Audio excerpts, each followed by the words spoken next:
Satu bumbu bisa buat ungkep ayam, tahu, tempe, bikin menu praktis buat sahur tinggal satset aja.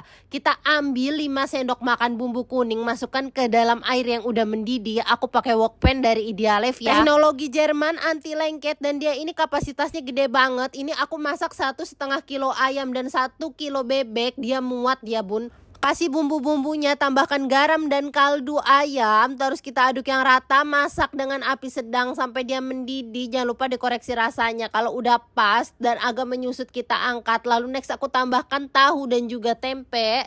Masak sebentar aja, lalu kita angkat, masukkan ke dalam wadah, tunggu dingin ya, baru bisa kita wadahin seperti ini.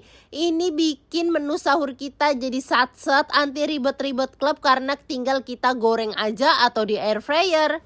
Semua peralatan di video aku beli di Idealef ya, kompor induksi, wok pan dan juga sutil beserta pencapitnya. Sangat recommended, yuk bikin.